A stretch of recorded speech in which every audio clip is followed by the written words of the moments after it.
नमो नमः। आप सभी का स्वागत है। पुनः आप सभी का स्वागत है सेठ श्री सूरजमल तापड़िया संस्कृत आचार्य महाविद्यालय के ज्ञान वैविध्य यूट्यूब चैनल पर। विद्यार्थियों, शास्त्री द्वितीय वर्ष के पाठ्यक्रम में साहित्य दर्पण आपके चल रहा है। साहित्य दर्पण में आप पढ़ रहे हैं षष्ठम परिच्छेद, और षष्ठम परिच्छेद में जो आपके जो टॉपिक चल रहा है उसका नाम है लास्यांग। नाटक में प्रयुक्त होने वाले लास्यांग जो है वो टॉपिक आपके चल रहा है। लास्यांग से पहले हमने नाट्य लक्षण और नाट्य अलंकारों को पढ़ा, और आज हम पढ़ेंगे लास्यांग। देखिए, नाट्य लक्षण जो है वो आपके होते हैं 36, 60, 63, और आपके जो नाट्य अलंकार हैं वो होते हैं आपके 33, 63, 63। और अब हम पढ़ने जा रहे हैं लास्यांग। जो लास्यांग आपके होते हैं 10 लास्यांग जो होते हैं उनके बारे में आज हम पढ़ेंगे, और इनका किस प्रकार से प्रयोग है वो हम देखेंगे। तो यहाँ आपके सामने लास्यांगों के सर्वप्रथम मैं नाम बताने जा रहा हूँ आपको। उनके नाम हैं गेय पदम स्तुत पाठम आसीनम पुष्पगंडिका प्रच्छेदक त्रिगुणकम सेन्द्यवाख्यावधि गुणकम उत्तमोत्तकम चान्य उक्त प्रयुक्तं मेव च लास्ये दशविधा हेत्व अंगमुक्तम मनीषिभिः अर्थात मनीषियों के द्वारा, विद्वानों के द्वारा ऐसा नाटक आदि में 10 प्रकार के आपके लास्यांग बताए गए हैं। वो लास्यांग कौन कौन से हैं? वो हैं गेय पद, स्तुत पाठ, आसीन, पुष्पगंडिका, प्रच्छेदक, त्रिगुणक, सैंधव, द्विगुणक, उत्तमोत्तम और उक्त प्रयुक्त च। ये इस प्रकार से आपके 10 हो गए। गेय पद, स्तुत पाठ, आसीन, पुष्पगंडिका, उसके बाद में प्रक्षेपक, त्रिगुणक, सैंधव, द्विगुणक, उत्तमोत्तमक और उक्त प्रयुक्त। इस प्रकार से आपके 10 लास्यांग हुए। अब एक एक के बारे में हम लोग जानते हैं। सबसे पहले है गेय पद, गाया जाने वाला पद। जिस प्रकार से नाटक आदि में मंगलाचरण आदि या नांदी पाठ किया जाता है, उसके अलावा जो नाटक में कहीं ना कहीं किसी प्रकार से जो गेय पद का प्रयोग किया जाता है, गाने युक्त जो पद हैं उनका जो प्रयोग किया जाता है, उसके बारे में है शुद्धम गानम गेय पदम। जहाँ पर शुद्ध गान हो उसे गेय पद कहते हैं। शुद्ध गान मतलब अभिनय शून्य, जहाँ पर केवल गान का ही बात हो, अर्थात जिस जगह पर सिर्फ केवल गान ही आ रहा हो वहाँ पर उसे कहेंगे गेय पद। यथा गौरी गृहे वीणाम वादयन्ती मलयवती। अब यहाँ पर उदाहरण दिया है कि जो रत्नावली में प्रयुक्त पार्वती मंदिर में, गौरी गृह अर्थात पार्वती मंदिर में वीणा बजाती हुई जो मलयवती है उसका प्रसंग यहाँ पर दिया हुआ है। उसमें लिखा हुआ है उदफुल्ल कमल केशर पराग गौरतत्यै मम हि गौरी अभिवांछितं प्रसिद्ध्यतो भगवती युष्मत् प्रसादनी। कहा गया कि विकसित कमल केसर पराग से गौर वर्ण वाली भगवती गौरी आपकी अनुकंपा हो, आपकी अनुकंपा मुझ पर हो और मेरे मनोरथ जो है वो पूर्ण हो। यहाँ पर अभिनय शून्य केवल गान है, अर्थात गान पद ही है, इसलिए यहाँ पर शुद्ध गान पद होने से इसे गेय पद नामक लास्यांग, प्रथम लास्यांग बताया। दूसरा आपके है स्तुत पाठ। स्तुत पाठ के लिए कहा स्तुत पाठम तदुच्यते मदनोत्तापिता यत्र पठति प्राकृतम स्थिता। काम पीड़ा में पड़ी हुई जो नायिका है उसके द्वारा प्राकृत का जब प्रयोग किया जाता है उसे यहाँ पर कहा गया स्तुत पाठ।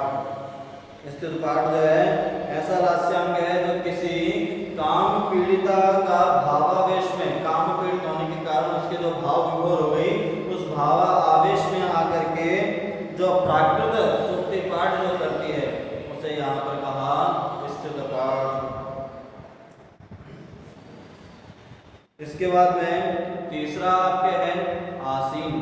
आसीन के कहा निखिलाद्योतर रहितम शोक चिंतान्विता वितालवता अप्रसादित गात्रम यद आसीन आसीनमेव तत।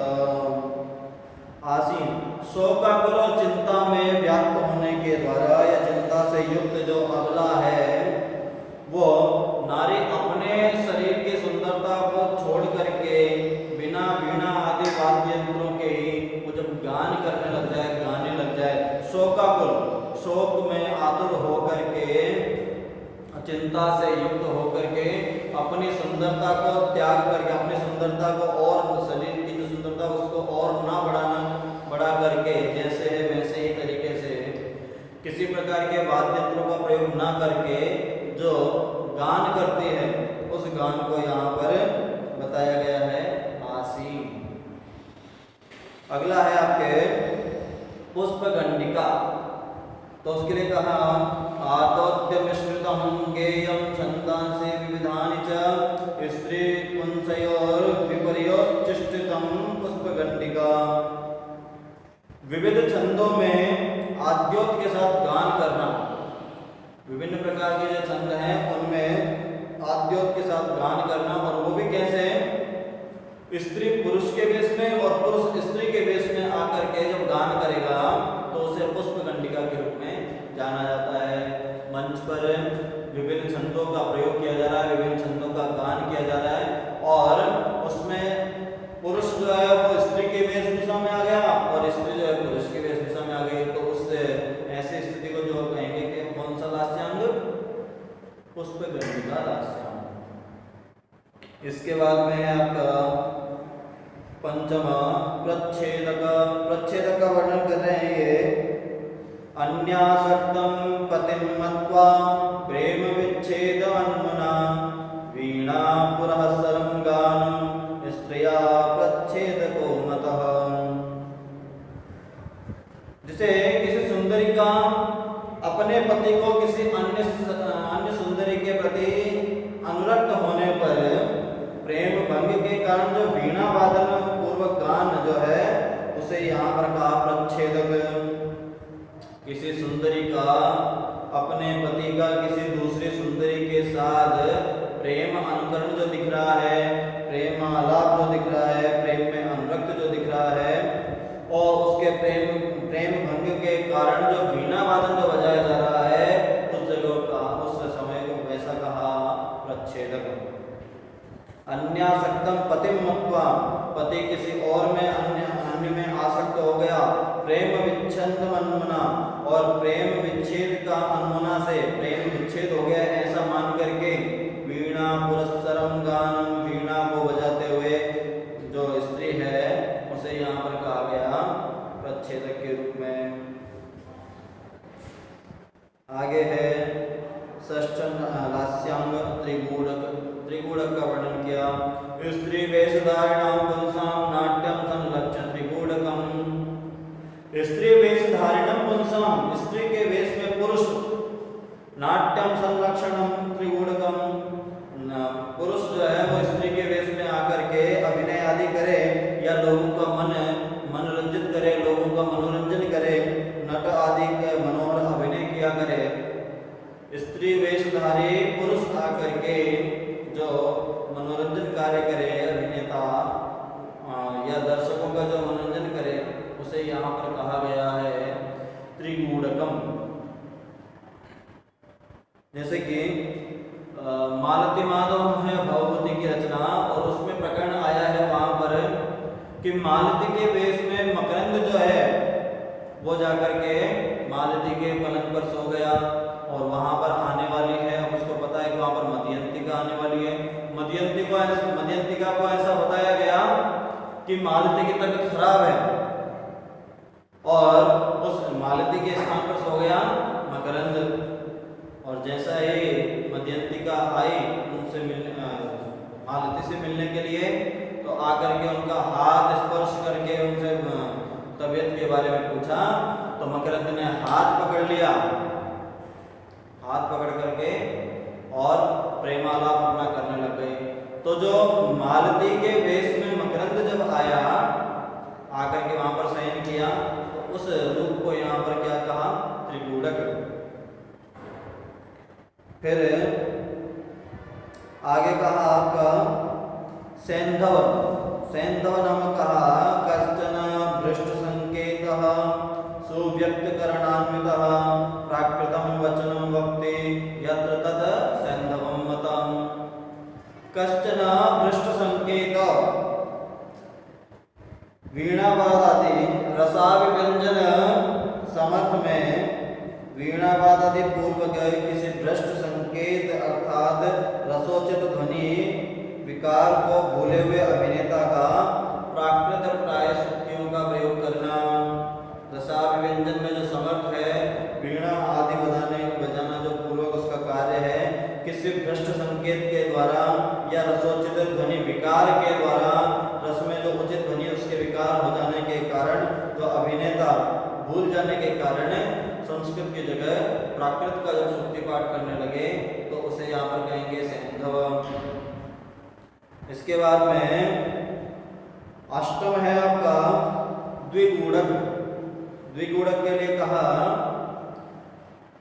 चतुरस्पृतम गीतम मुख प्रतिमुखान्वितम द्विगुणम रसाभवाडु। द्विगुण के लिए कहा जिसमें मुख और प्रतिमुख नामक अंगों से युक्त रसभाव रमणीय चतुरस्पद गीत की योजना हुआ करती हो। मुख प्रतिमुख जो अंग है संधि में, उन अंगों से युक्त रस भाव रमणीय जो है चतुरस्पद गीत का जो प्रयोग किया जाए उसे यहाँ पर कहा द्विगुणक। मुख प्रतिमुख के द्वारा रस भाव रमणीयता के चतुरस्पद प्रतीति जहाँ पर कराई जाए, उस गीत को या गीत की जो योजना की जाए उसे कहेंगे द्विगुणक। आगे नवम जो आपका है, नवम लास्यांग में आपको यहाँ पर बताया उत्तमोत्तम। उत्तमोत्तमक बताया उसका उत्तमोत्तमकम पुनः कोप प्रसाद अधिक्षेपयुक्तम रसोत्तरम भावहेलान्वितम चित्र श्लोकबंध मनोहरम।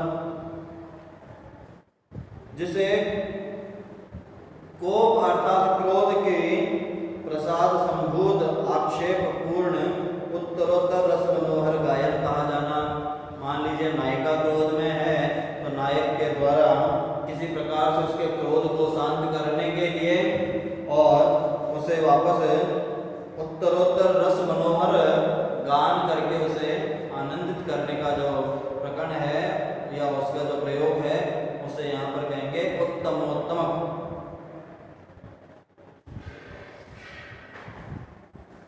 अब तो यहाँ रस मनोहर का जो वर्णन किया गया है अर्थात क्रोधातुर जो है उसका क्रोध शांत करने के लिए, प्रसाद संभूत करने के लिए जो रस मनोहर जो गायन किया जाना है उसे कहा उत्तमोत्तमक। और अंतिम लास्यांग जो आपका है उसका नाम है उक्ति प्रयुक्त। उक्त प्रयुक्त, उक्त प्रयुक्त के लिए कहा उक्ति प्रयुक्ति संयुक्तम सोपालंब लकीवत लीकवत विशाल संवित गीतार्थम उक्तय प्रयुक्तमुच्यते। उक्ति प्रयुक्त संयुक्तम सोपालंबम अलीकवत विलासन्वाद गीतार्थम उक्त प्रयुक्त उच्यते। कहा गया जिसे हाव हेला जो नायिकाओं के जो अंग अलंकारिक हैं जो वैसे उनसे युक्त विचित्र श्लोक की रचना से मनोहर उक्ति प्रयुक्ति से युक्त उपालंब अर्थात उदाहरणा से युक्त झूठ से युक्त विलास शोभित कहा गया है। अब उक्त प्रयुक्त में क्या कहा, किसी भी प्रकार से नायिका के जो हाव हेला जो है उनके जो अलंकार हैं उनके द्वारा नई विचित्र श्लोक रचनाओं के द्वारा और उक्ति प्रयुक्ति के द्वारा किसी प्रकार से उपालंब के उलाहना के द्वारा झूठ से युक्त जो शब्द विन्यास है उनके द्वारा भी प्रकार से जो बात करना या नायक को या अपने प्रेमी को किसी प्रकार से उलाहना देना, झूठ बातों को कहना, तो उन सब के लिए उक्त प्रयुक्त नामक लास्यांग बताया गया है।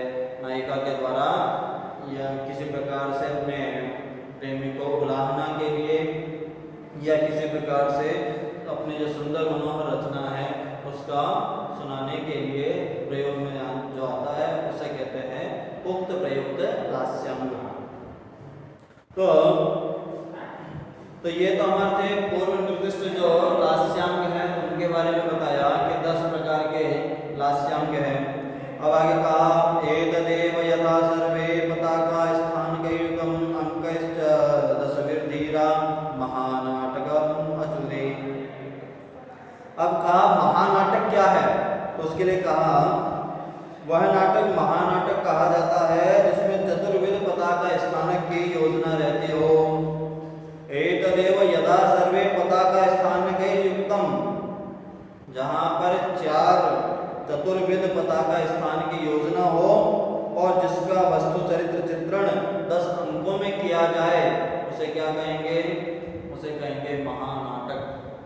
देखिए इसका अर्थ स्पष्ट है, महानाटक जिसमें चतुर्विध पताकाओं की योजना की गई हो और उसके अलावा इसके जो चरित्र चित्रण जो कथा वस्तु है वो 10 अंकों तक जाए उसे कहेंगे महानाटक की श्रेणी में। तो महानाटक के उदाहरण के रूप में आप लोग देख सकते हैं राजशेखर का बाल रामायण। कवि राजशेखर हुए हैं, उन्होंने नाटक लिखा है बाल रामायण जो कि 10 अंकों में है। वस्तुतः प्रकरण में जो है 10 अंक रखे जा सकते हैं, नाटक में 5 से 7 या 8 अंक तक नाटक समाप्त हो जाता है, लेकिन कवि राजशेखर ने 10 अंकों में विभाजित किया है इसे, इसीलिए इसे महानाटक की संज्ञा दी जाती है। अब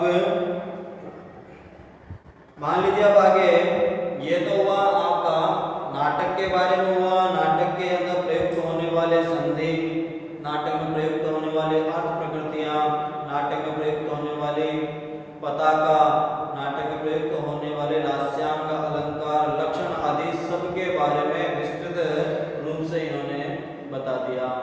अब आगे महानाटक क्या होता है उसके बारे में भी आपको बता दिया कि जिसका चरित्र चित्रण कथा वस्तु जो है 10 अंकों तक विभाजित हो उसे महानाटक कहेंगे, जिसमें चतुर्विध पताकाओं की योजना की जाए। अब कहा प्रकरण किसे कहेंगे, तो प्रकरण के लिए कह रहे हैं भवेद प्रकरणे वृत्तम लौकिकम कविकल्पितम श्रृंगारो अंगी नायकस्तु विप्रो अमात्यो अथवा वणिकः सापाय धर्म कामार्थ परो धीर प्रशांतकः। भवेद प्रकरणे वृत्तम, जो प्रकरण है उसका वृत्त कैसा होना चाहिए, लौकिकम कविकल्पितम, या तो लौकिक हो या फिर कविकल्पित हो। श्रृंगारो अंगिरस, जो श्रृंगार है वो अंगिरस के रूप में रहेगा। नायकस्तु, और नायक कैसा होना चाहिए, विप्रो अमात्यो अथवा वणिका, विप्र भी हो सकता है, ब्राह्मण भी हो सकता है, और अमात्य कोई मंत्री भी हो सकता है, जैसे कि चाणक्य मंत्री है वो भी हो सकता है, या फिर वणिक रूप में जो व्यापार करने वाला है वो भी इसका नायक हो सकता है। फिर कहा काम अर्थ परो, जो कि विपरीत परिस्थितियों में पड़े रहने के कारण धर्म अर्थ काम परायण रूप में दिखाया गया हो, अर्थात अपने परिस्थितियों के कारण जो पुरुषार्थ है धर्म अर्थ काम उनमें जो लिप्त हो उस व्यक्ति को यहाँ नायक के रूप में जानना चाहिए। नायक कैसा होगा इसका, धीर प्रशांत। नायक के 4 भेद बताए हैं, धीरोदात, धीरोद्धत, धीर ललित और धीर प्रशांत। धीरोदात राम सदृश नायक, धीरोद्धत भीम रावण सदृश नायक, धीर ललित उदयन सदृश नायक, और धीर प्रशांत में प्रकरण का जो प्रसिद्ध प्रकरण है मृक्षकटिकम का नायक है चारुदत्त, उस प्रकार का नायक जो होगा वो प्रकरण के रूप में नायक के रूप में जाना जाएगा। तो आपको नायक के 4 भेद हैं। जो नाटक है, नाटक में हमेशा दूसरा जो नायक होगा वो धीरोदात्त होगा। धीरोदात्त नायक होता है नाटक में, और धीर प्रशांत नायक होता है वो होगा प्रकरण में। ये चीज ध्यान रखिएगा। अब यहाँ पर उदाहरण के लिए दिया गया विप्र नायकम यथा मृक्षकटिकम। विप्र नायक के रूप में आप देख सकते हैं मृक्षकटिकम को। मृक्षकटिकम का नायक जो है चारुदत्त, जो कि सूत्रक द्वारा प्रणीत है मृक्षकटिकम। मृक्षकटिकम का अर्थ है मिट्टी की गाड़ी, जिसका नायक है चारुदत्त, जो कि भास का नाटक है चारुदत्तम। उस नाटक की कथा वस्तु से प्रेरित होकर के सूत्रक ने अपना नाटक लिखा, जिसका नाम लिखा मृक्षकटिकम। दरिद्र चारुदत्त की इसमें कहानी है, चारुदत्त विप्र है। इसके बाद में अमात्य रूप में जब होगा तो वैसा नाटक बताया। अमात्य नायक के रूप में बताया मालती माधवम। मालती माधवम नाटक है, प्रकरण है भवबुद्धि का, और इसमें जो माधव है वो एक अमात्य के रूप में है। तो यहाँ पर नायक जो माधव है वो अमात्य के रूप में। वणिक के रूप में होगा तो उसका नाम बताया पुष्पभूषितम। वणिक के रूप में जहाँ नायक बताया पुष्पभूषितम में जो नायक है, जिसका नायक एक वणिक है। पुष्पभूषितम नाम के जो प्रकरण है उसका नायक जो है वो व्यापार करने वाला वणिक है।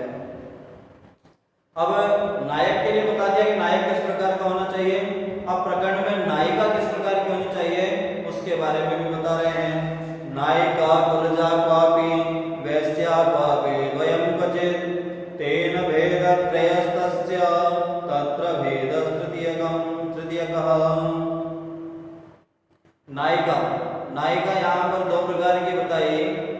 कुलजा क्वापि वैश्या क्वापि द्वयं कुत्रचित्। कहीं पर नायिका जो है वो कुलजा हो सकती है, कहीं पर नायिका वैश्या हो सकती है, और कहीं कहीं पर नायिका दोनों ही हो सकती हैं। कुलजा और गणिका दोनों का ही प्रकरण दिखाया जा सकता है। तो प्रकरण में जो नायिका स्त्री है वो चित्रित की गई है गणिका, और कुलजा वैश्या नायिका या द्वयात्मक मतलब दोनों भी हो सकती है। भेदत्रयस्तस्य तत् भेद तृतीयका। तीसरा अर्थात कुलजा वैश्या नायिका दोनों ही हो सकती है। एक तो भेद बताया कुलजा का, दूसरा बताया गणिका का, और तीसरा बताया जहां पर दोनों ही प्रकार की हो सकती हैं। तो इस प्रकार से नायिका के तीन भेद इन्हें कर दिए। एक तो कुलजा, एक इन्होंने बताया गणिका, और तीसरा भेद बताया कि दोनों में से कोई भी हो सकती है या दोनों भी हो सकती है। अब इसके अनुसार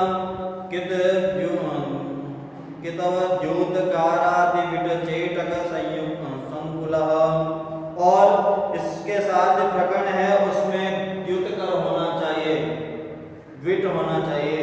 चेट आदि की भी पर्याप्त चरित्रण रहा करता है। द्युतकर जुआ खेलने वाला, विट और चेट जो कि एक प्रकार से सेवक कार्य करते हैं, सेवा कार्य करने वाले जो होते हैं। उदाहरण के लिए यहाँ पर दिया कुल स्त्री पुष्पभूषिते। कुल स्त्री के रूप में जो है पुष्पभूषिता नाम जो प्रकरण है उसमें बताया गया है।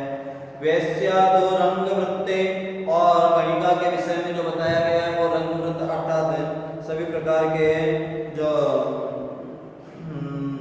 प्रकरण देखते हैं जैसे कि मृक्षकटिकम आदि, उनमें गणिका को ही नायिका के रूप में रखा है। जैसे उसमें तरंग दत्त नामक प्रकरण दिया, उसमें गणिका नायिका है। और तीसरा उदाहरण के रूप में दिया द्वे अपि मृक्षकटिके, दोनों ही जहां पर हो, जहां पर कुलजा भी हो गणिका भी हो, ऐसा प्रकरण कोई दिखाया तो वो प्रकरण है मृक्षकटिकम सूत्रक का। वहां पर कुलजा भी है और गणिका भी है, दोनों को ही प्रकरण में दिखाया, तो इसलिए वहां पर हो गया कुलजा के रूप में चारुदत्त की पत्नी धूता को दिखाया, और गणिका के रूप में वसंत सेना को दिखाया। तो वहां पर दोनों ही नायिकाओं को दिखाया, इसलिए उसे कह दिया मृक्षकटिका। तो अगर मान लीजिए कुलजा के रूप में पूछ लें आपसे कि कुलजा के रूप में कोई उदाहरण बताइए, तो आप बता सकते हैं वहां उदाहरण पुष्प दूषित नामक जो प्रकरण है उसका। अगर पूछ लिया जाए गणिका के विषय में तो आप बता सकते हैं तरंग दत्त नामक प्रकरण, और अगर पूछ लिया जाए दोनों के रूप में तो आप बता सकते हैं मृक्षकटिका। अस्य नाटक प्रकृति तथा शेष नाटकवत, और जो इसकी प्रकृति जो है, इसकी कथा वस्तु जो है वो पर्याप्त जो चित्रण है, प्रकरण की अन्य विशेषताएं जो है वो सब जिस प्रकार से विस्तृत कार्य व्यवस्था उसकी है वो संपूर्ण नाटक की तरह ही रहेगी। मुख्य विशेषताएं उनमें यही है कि जो अर्थ प्रकृति या लास्यांग आदि जो है सब जगह एक जैसे रहेंगे नाटक में, प्रकरण में भी, लेकिन जो विशेष अंतर था एक नायक का और एक नायिका का और एक उसके कथा वस्तु जो है उसका, यही मुख्य इसमें विशेष रूप से दिखाया गया है। अब आगे भाण के लिए कहा हुआ है। इस प्रकार से जो आपके 10 रूपक हैं उन 10 रूपकों के बारे में सभी के विषय में बताया गया है। आज के लिए मेरे हिसाब से इतना बहुत है। अगले भाग में हम लोग जो रूपक का तीसरा भाग है जिसका नाम है भाण। देखिए रूपक 10 प्रकार का होता है। हमने प्रथम क्लास में या द्वितीय क्लास में हमने पढ़ा था, उसमें हमने पढ़ा था कि रूपक 10 प्रकार के होते हैं। नाटक, भाण, प्रकरण, इहा, मृग, अंक, विधि, व्यायोग, समवकार, डिमः, प्रहसन आदि। तो उन्हीं के बारे में यहाँ पर अब सूक्ष्म रूप में सभी के बारे में बताया गया है, तो उसका हम आगे विवेचन करेंगे। आज के लिए इतना ही, धन्यवाद।